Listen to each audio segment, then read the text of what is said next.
सामीन ग्रामी कदर मौलाना रूम एक हिकायत बयान करते हुए फरमाते हैं कि एक आराबी अपने दम तोड़ते कुत्ते के सर पर खड़ा रो रहा था। ज़ारो कतार रोए चला जा रहा था और ये कहता था, क्या है मेरे वफादार रफ़ीक, मैं तेरे बगैर कैसे जीऊँगा, और अगर मैं जी भी गया तो तेरे फिराक में घुल घुल के मर जाऊँगा। उधर से एक शख्स गुजरा और उसने कहा कि मियाँ किस लिए रोते हो? कहने साहब क्या बताऊँ, जिस दिल पे गुजरती है वही जानता है। ये मेरा कुत्ता, ये कुत्ता क्या था, शेर था, लेकिन अब तो बेचारा मरा चला जा रहा है। उस शख्स ने पूछा कि आखिर इसे हुआ क्या, बीमार है या कोई इसको कोई तकलीफ है?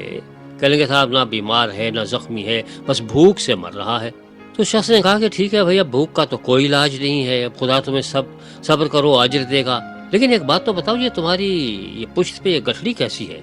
कहेंगे साहब ये मेरा ज़ादे राह है, इसमें रोटी है, इसमें गोश्त है, एक हफ्ते भर का सामान है, लेके जा रहा हूँ।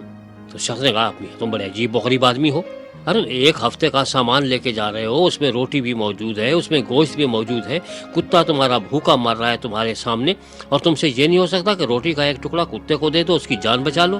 तुम्हारी नीयत खोटी मालूम होती है, वरना कभी कुत्ता हलाक नहीं होता। तो अराबी कहने लगा, देखिए साहब, मैं इतना पागल नहीं हूँ कि मोहब्बत को बढ़ा के जुनून के दर्जे तक पहुँचा दूँ।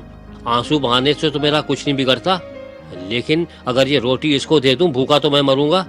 तो सामीन ग्रामी कदर, हमारे यहाँ ऐसे लोगों की कोई कमी नहीं है जो हमारे बड़े हामी और वफादार दिखाई देते हैं, दोस्ती और हमदर्दी जताते हैं, ज़बानी जमा खर्च करते हैं, रोते हैं, टसवे बहाते हैं, सब कुछ करते हैं, लेकिन जेब से कुछ खर्च करने को तैयार नहीं होते।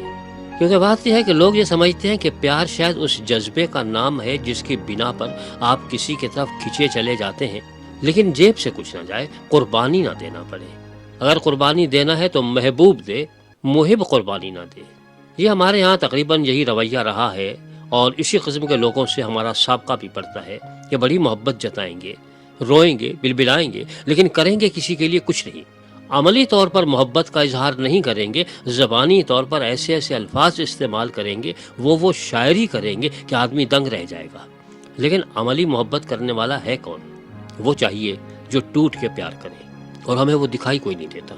सारे इसी आराबी की तरह से दिखाई देते हैं जो कहते हैं कि मैं तुम्हारे फिराक में मर जाऊंगा, रोटी लेके बैठे हुए हैं, लेकिन एक टुकड़ा उस कुत्ते को डालने के लिए तैयार नहीं है, क्योंकि कुत्ते के साथ रोटी बांटे तो कौन बांटे? इंसान इसे अपनी शान से गिरी हुई बात समझता है कि अपनी रोटी में से एक टुकड़ा लेके किसी कुत्ते को डाल दे। लेकिन इसके मुकाबले पे जब हम सैयदना मसीह सलामु अलैना की ज़िंदगी पर गौर फरमाते हैं तो हमें ये दिखाई देता है कि उन्होंने अर्श को छोड़ के जब फर्श इख्तियार किया, इस ज़मीन पर तशरीफ़ लाए, तो तमाम बनी नौ इंसान की खातिर वो सब कुछ किया जो उनके इख्तियार में था, अमली तौर पर किया।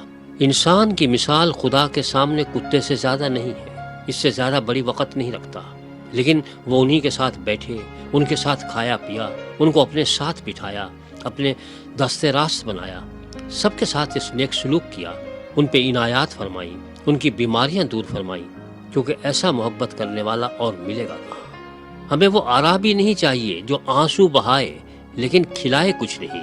हमें वो चाहिए जो आंसू चाहे बहाए या न बहाए, लेकिन उसका दिल हमारी खातिर रोए और अमली तौर पर हमारे लिए कुछ करे। हमें वो चाहिए जो हमारे लिए कुर्बानी दे, रोटी बांट के खाए, ये नहीं कि हमारा निवाला भी हमारे मुंह से छीन ले। तो मेरे मौला चूँकि राज़िक़ हैं, आपने लोगों को खाना खिलाया, आपने वो रोटी बांट के खिलाई, बल्कि यहाँ तक किया कि लोगों को जब खाना खिलाया तो अपने सहाबा कराम से कहा कि जो बच कुछ गया है वो उठा के रख लो, वो बाद में काम आएगा। एक इतना बड़ा इम्तिहान कि लोगों को खाना खिलाया जा रहा है लेकिन खिलाने वाले खुद नहीं खा रहे हैं। ये वो मोहब्बत का कमाल है कि खाने वाला खिलाने वाला खुद नहीं खाए, दूसरों को खिलाए। यही तो खुदा की शान है। खुदा सारी दुनिया को खिलाता है लेकिन खुद नहीं खाता। तो मेरे मौला ने भी सबको खिलाया लेकिन खुद नहीं खाया। हमें आराबी नहीं चाहिए, हमें वो चाहिए जो अपनी जान भी देने के लिए तैयार हो जाए। हमें वो चाहिए जो सिर्फ ज़बानी जमा खर्च नहीं करे, बल्कि वो चाहिए जो अमली तौर पर हमारे लिए कुछ कर सके। इस अराबी ने एक बात ये कही थी कि साहब मैं इतना पागल थोड़ी हूँ कि अपनी मोहब्बत को जुनून तक पहुँचा दूँ। और सच्ची बात यह है कि हमें वो चाहिए جو ہم سے اس طرح سے ٹوٹ کے پیار کرے جس کی توقع ہم کسی جنونی سے کرتے ہیں۔ اگر محبت کے ساتھ عقل کا بھی دامن ساتھ ساتھ رہے تو پھر وہ محبت نہیں ہوتی۔ محبت میں یہی ہوتا ہے کہ آپ یہ نہیں دیکھتے کہ میرا نقصان کتنا ہو رہا ہے، آپ یہ دیکھتے ہیں کہ دوسرے کو اس سے فائدہ پہنچ رہا ہے یا نہیں پہنچ رہا۔ تو ہمیں ایسا چاہیے جو روٹی بانٹ کے کھائے، ہمیں وہ نہیں چاہیے جو گٹھڑی باندھ کے بیٹھا رہے اور کہے کہ میں تو کھاؤں گا، دوسرے بھوکے مرتے ہیں تو مر جائے۔ ایسا کون ہے دنیا میں سوائے میرے مولا سیدنا مسیح سلام علیہ کے کہ وہ سب کو کھلاتے ہیں، خود بھوکے رہ جاتے ہیں۔ اپنی باری آئی تو کہا کہ مجھے ضرورت نہیں، میں تو خدا کے کلام پہ زندہ رہتا ہوں، خدا کے ساتھ بات چیت کرتا ہوں، یہی بہت ہے۔ لیکن دوسروں کے لیے کہا کہ نہیں، انہیں کھانے کی ضرورت ہے۔ تو جو ہماری ضروریات پوری کرے وہ اس ہم سے محبت کرنے والا ہے، صرف زبانی جمع خرچ نہیں کرے بلکہ عملی طور پر کچھ کر کے دکھائے۔